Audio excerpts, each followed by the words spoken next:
कार्तिक मास की कृष्ण पक्ष की चतुर्थी को करवा चौथ का व्रत किया जाता है। यह स्त्रियों का मुख्य त्योहार है। सुहागिन स्त्रियां अपने पति की दीर्घायु के लिए यह व्रत करती हैं।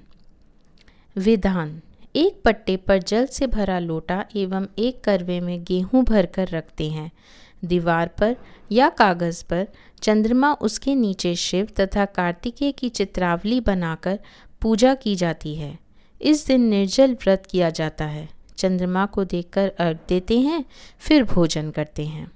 कथा: एक साहूकार के 7 लड़के और एक लड़की थी।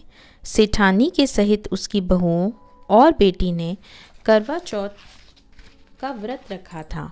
रात्रि को साहूकार के लड़के भोजन करने लगे तो उन्होंने अपनी बहन से भोजन के लिए कहा।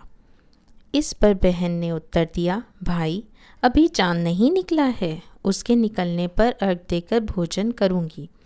बहन की बात सुनकर भाइयों ने क्या काम किया कि नगर से बाहर जाकर अग्नि जला दी और छलनी ले जाकर उसमें से प्रकाश दिखाते हुए उन्होंने बहन से कहा, बहन, चांद निकल आया है, अर्घ्य देकर भोजन जीम लो। यह सुन उसने अपनी भाभियों से कहा कि आओ तुम भी चंद्रमा को अर्घ्य दे लो, परंतु वे इस कांड को जानती थी। उन्होंने कहा, बहन जी, अभी चांद नहीं निकला, तेरे भाई तेरे से धोखा करते हुए अग्नि का प्रकाश छलनी से दिखा रहे हैं।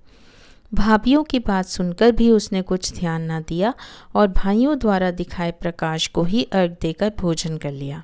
इस प्रकार व्रत भंग करने से गणेश जी उस पर अप्रसन्न हो गए। इसके बाद उसका पति सख्त बीमार हो गया और जो कुछ घर में था उसकी बीमारी में लग गया। जब उसे अपने किए हुए दोषों का पता लगा तो उसने पश्चाताप किया। गणेश जी की प्रार्थना करते हुए विधि विधान से पुनः चतुर्थी का व्रत करना आरंभ कर दिया। श्रद्धा अनुसार सबका आदर करते हुए सबसे आशीर्वाद ग्रहण करने में ही मन को लगा लिया।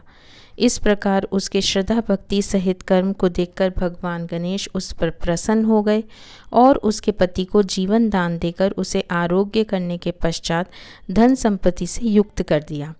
इस प्रकार जो कोई छल कपट को त्याग कर श्रद्धा भक्ति से चतुर्थी का व्रत करेंगे, वे सब प्रकार से सुखी होते हुए क्लेशों से मुक्त हो जाएंगे।